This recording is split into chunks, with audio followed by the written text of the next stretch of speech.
Yeah.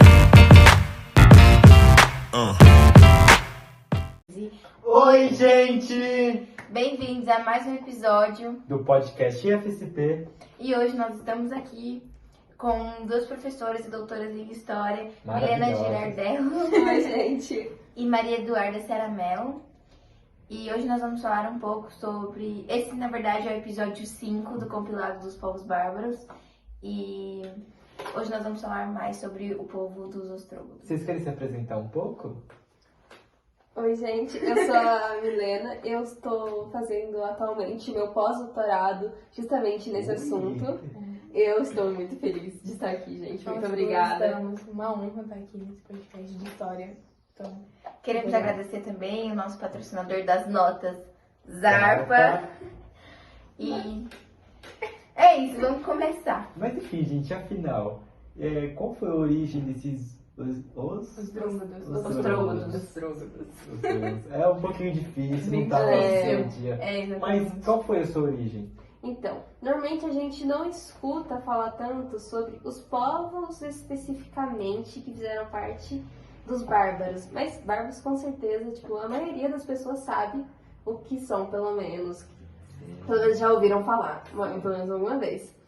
E um desses povos que fizeram parte dos povos germânicos foi os ostrógonos, que fizeram parte dos godos, que foram uma tribo que se localizava na Escandinávia.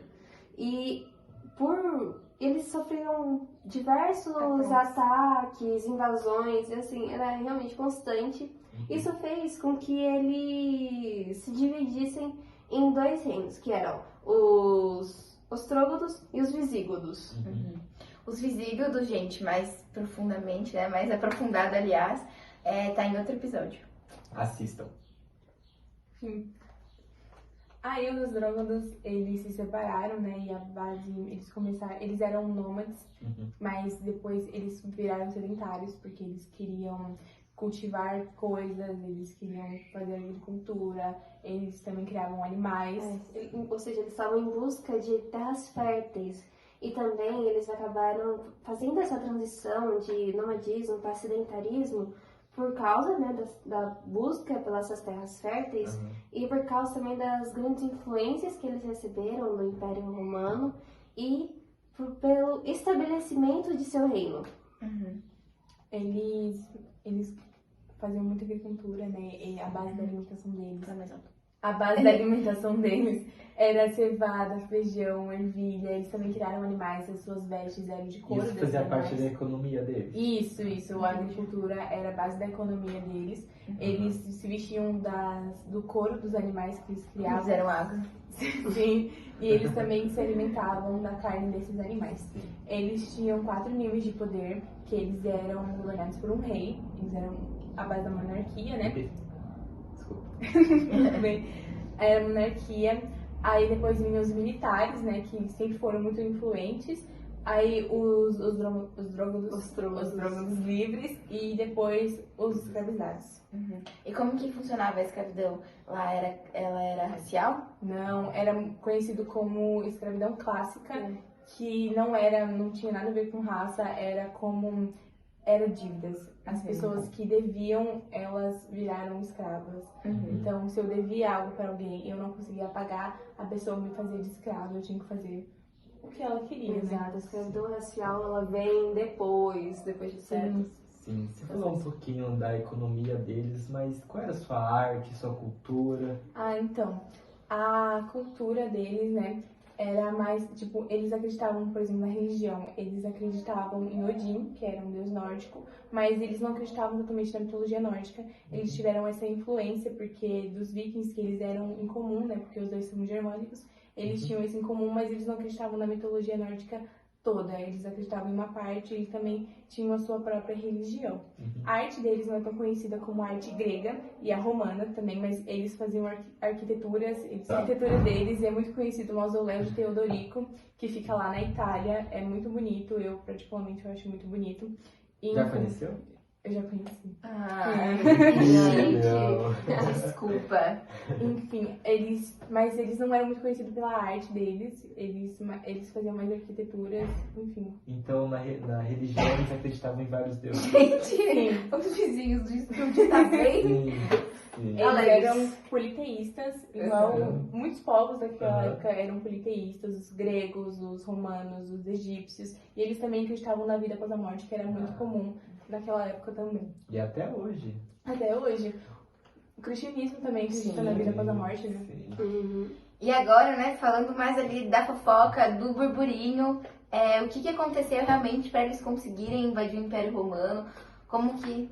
Qual é esse segredo para invadir o Império Romano? Então, como nós já sabemos, o Império Romano, ele era realmente bem grande, ele era muito influente, porém ele passou por diversos conflitos internos, tudo é que foi dividido entre Império Romano Ocidental e Oriental. Uhum. Então, esses conflitos que eles tinham acabou fragilizando eles e ajudando nesse processo de declínio, principalmente por causa das invasões, facilitou as invasões. E os ostrógodos, eles tinham o seu rei, que é o seu Teodórico. Ele tinha grande influência, até mesmo no Império Romano, e ele também estabeleceu aliança com esse Império Romano, justamente por causa das invasões que eles invadiam, principalmente dos hunos. E mesmo tendo essas alianças, a relação entre eles era muito tensa, entendeu? Então, Houve traição? eles quebraram esse Juntos. juramento de paz e atacaram o Império Romano. E como já estava fragilizado, eles ganharam. Uhum. E por meio disso acabaram conseguindo estabelecer o seu reino, seu próprio reino. Entendi. E além, né, desse legado aí de traição, o legado de Judas, eles deixaram outro dentro de um lugar? Sim, na Europa, eles deixaram o legado da tolerância religiosa, eles eram muito tolerantes à religião alheia, né? Eles não eram muito desrespeitosos. E eles também deixaram o Código de Teodorico, que foi uma das bases para as leis, né? Para as coisas assim, tipo, de lei mesmo, lá da Europa. Define o que é certo Do e local. errado. Uhum. Isso.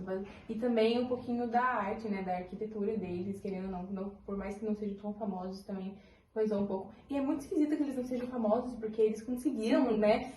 O Império Romano, então... Junto com os outros povos bárbaros, mas acabam referindo-se a eles como um todo, como os germânicos. Mas os cada bárbaros. um tinha o seu jeito, a sua economia, os seus reis. E Teodorico foi muito influente, né? Tanto que tem um código dele de Teodorico, que foi o que eu falei anteriormente. Então todo esse legado moldurou um pouco da Europa Oriental. Sim, moldou bastante, né? De tudo isso. Uhum. Sim. Então foi isso, gente. Espero que vocês aí em casa tenham entendido um pouquinho mais dos ostrógodos, né? Sim. Não sejam Judas. Por favor. Por favor. E é isso, gente. Espero Um vocês no beijo. próximo episódio. Tchau. Ó, que lindo. Ei! Quero 10.